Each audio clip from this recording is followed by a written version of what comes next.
Bonjour à tous pour une nouvelle émission sur les fruits et légumes En folie. Aujourd'hui, on va parler Des carottes. Voilà. Alors Alain, rapidement, une petite introduction. On sait que la carotte, ça rend aimable. Toi, tu en manges beaucoup, ça je le sais. Donc tu vas nous faire rapidement, si tu veux bien, un petit historique d'il y a 2000 ans entre les Romains et les Grecs qui les consommaient déjà, plus ou moins, Oui. jusque pratiquement au niveau du 19e siècle. Dis-nous rapidement Donc, tout ça. c'est le deuxième légume le plus consommé en France, après la tomate. Et c'est une culture, aujourd'hui, on connaît principalement l'orange. Mais il faut savoir qu'il y a 2000 ans, les Grecs et les Romains cultivaient la blanche, qui était la carotte de base. Et ensuite, au 19e siècle, on a cultivé les anciennes carottes, qui étaient les pourpres oranges. Voilà. Mais on connaît principalement l'orange. D'accord. Donc, très fibreux, donc pas très apprécié. C'est Par ça les Grecs et les Romains. Mais Ensuite- aujourd'hui, on a réussi quand même à améliorer les cultures et à faire en sorte que aujourd'hui, on peut consommer sans aucun problème toutes les carottes. Donc ça a évolué. Renaissance, on commence à voir d'autres couleurs qui arrivent. Et en même temps, donc, à partir du milieu du 19e siècle, on a cette fameuse carotte orange que tout le monde connaît et que tout le monde consomme. On rappelle quand même aussi qu'on a, je crois, une consommation d'environ 9 kilos kilos par personne et par par an, donc deuxième légume le plus consommé Consommé. en France.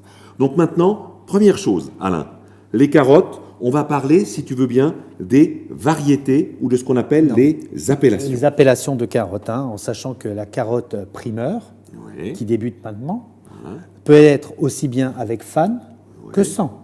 D'accord. C'est pas la carotte fan, ce n'est pas la carotte primeur. Elle fait partie. Donc ce n'est pas une variété, c'est une appellation. On est d'accord. Donc, juste pour rappeler, la carotte fan bien verte, qu'on peut réutiliser aussi dans les bouillons et ainsi de suite. Quand on en consomme, vaut mieux couper tout de suite la fan, l'utiliser en premier et ensuite la carotte. Parce que ça aurait tendance à s'appauvrir Voilà, un peu. il y a un mélange, ça La tire sève. toute l'humidité de la carotte et ainsi de suite. Donc on la coupe, on utilise la fan dans un bouillon et ensuite la carotte en tant que telle.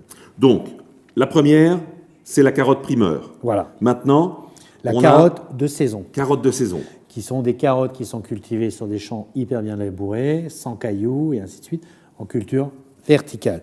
Et donc on a toutes les variétés. D'accord. Et ensuite, on a une troisième variété, l'appellation, qui est la carotte de Garde, garde. qui sont donc des carottes qui ont été cultivées, retournées, donc reposées dans la terre de façon horizontale, avec au-dessus un lit de paille pour la conservation. D'accord. Voilà. Donc, comme son nom l'indique, carotte de garde, c'est quelque chose qu'on peut garder. Avec l'hiver. C'est quelque chose qu'on pouvait mettre à l'époque dans sa cave, Voilà. bien au frais. Moi, j'ai On le pouvait souvenir garder de un mes peu comme les pommes grands-parents. de terre. Voilà. Mes D'accord. grands-parents qui cultivaient les carottes, pour tout l'hiver, on les cherchait dans le jardin. On enlevait la paille, la terre, et on récupérait toutes ces carottes qui étaient posées horizontalement. D'accord. Alors en même temps, on va en parler un peu. On a aussi donc ces mini-carottes. Alors ça fait partie de quelle... Est-ce que c'est des carottes de saison? Est-ce que c'est des carottes... Alors, c'est des carottes de saison. Donc ce sera des carottes de saison. Voilà. Donc ça, on a consacré un film, émission. d'ailleurs une émission sur les mini-légumes. Donc Tout à fait. voilà, donc on ne va pas revenir là-dessus.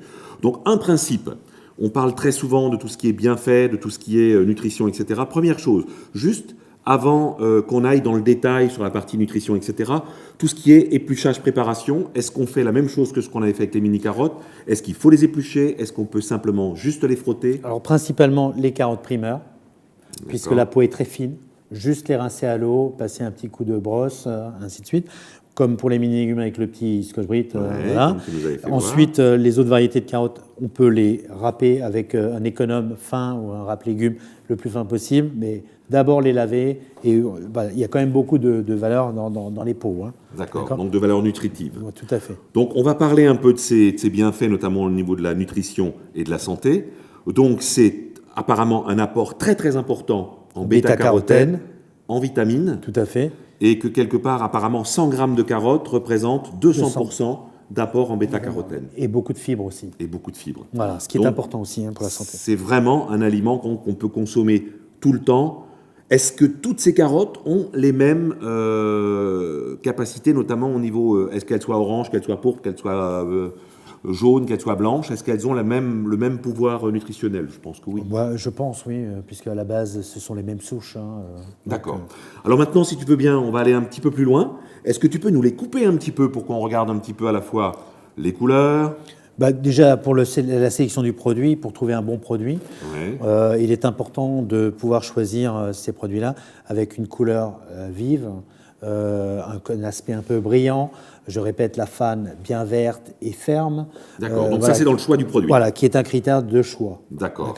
Ensuite, dans les caractéristiques, on peut très bien tous les marier ensemble. Ouais. On retrouvera des saveurs différentes, un tout petit peu plus sucrées, un peu plus terreuses dans l'une ou l'autre. Mais l'intérêt, c'est de les utiliser toutes. D'accord. Donc là, par exemple, tu nous as ramené ces fameuses carottes pourpres. Donc on peut voir, c'est vrai, quand même un cœur tout à fait orange. Oui, avec une légère strie violette à l'intérieur et l'extérieur complètement violette. Donc là, on imagine que pour faire des préparations, notamment au niveau de la cuisine, ça peut amener de la couleur. Ça n'amène pas de goût spécifique, je pense que Non, ça sent la carotte. Ça sent la carotte. C'est vraiment le... D'accord. La spécificité va être dans les teintes. Par contre, tu nous as dit une chose très importante, quand on cuisine ce type de produit, ne pas le mélanger avec les autres à cause du... Il y a un écoulement qui se fait un peu la couleur violet. quand même, l'eau devient un peu violette et forcément va être absorbée par les autres couleurs. Donc première cuisson à l'anglaise en indépendant et ensuite au moment du réchauffage, on peut les marier. Un petit peu comme on fait d'habitude. Tout à fait. Donc là pareil, tu nous avais aussi dit une carotte jaune. On voit bien de manière très précise un petit peu cette il y a toujours un cœur magnifique. Voilà, il y a toujours un cœur avec à l'intérieur un peu plus foncé et une rondelle un peu plus claire. D'accord. Donc là on a des carottes jaunes, on a des carottes, ces fameuses carottes blanches. Tu peux nous la couper aussi là, pour qu'on voit un petit peu le... Comme ça, on aura toutes ces carottes les unes à côté des autres. On va les mettre comme ça, si tu veux bien. Tu peux nous couper aussi la carotte des sables. Comme ça, on va avoir on a les quatre variétés de couleurs qu'on peut trouver actuellement. Orange, jaune, pourpre et blanche. Et blanche, voilà. Donc là, on retrouve aussi en certaines variétés en label rouge. C'est important quand même pour les critères de qualité. Alors, pour aller un tout petit peu plus loin par rapport à la nutrition et santé, on va rassurer nos auditeurs. Nous mettrons en ligne avec un document PDF qui reprendra l'intégralité de ces informations dont peuvent et doivent avoir quelque part en leur possession les professionnels, parce que c'est bien aujourd'hui de pouvoir renseigner sensibiliser sa clientèle.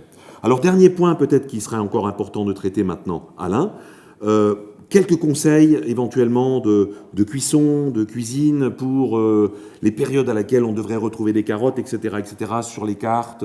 Voilà. Moi, je vais vous dire, en toute honnêteté, la carotte, elle se mange toute l'année. Toute l'année. En utilisant les différentes qualités. Et puis, moi, j'ai un faible pour la carotte des sables parce que cultivée dans un sable fin, elle a tout ce côté... un peu d'humidité, très goûteux, très savoureuse, qui est très agréable, quoi. D'accord. Voilà. Mais ça consomme aussi bien salé que sucré. En dessert, en accompagnement, crudité, voilà. La carotte, c'est vraiment du début jusqu'à la fin d'un repas, on peut l'utiliser. On va remercier nos auditeurs. Une fois de plus, merci beaucoup à Sapam. N'hésitez pas, vous pouvez nous retrouver sur... la page Facebook de Sapam, également sur le site internet. Et je crois qu'on a oublié de poser la petite question qui va bien. Donc, si vous pouviez, le premier qui répondra sur le site de Sapam, donc sapam.fr, quelles sont les 3 appellations des carottes? Voilà. Donc, n'hésitez pas, renseignez-vous. 4 sites Sapam dans le Grand Est, ils auront toujours la réponse pour vous. Et nous, on vous dit à bientôt. À bientôt. Et à la prochaine pour une nouvelle émission. Au revoir.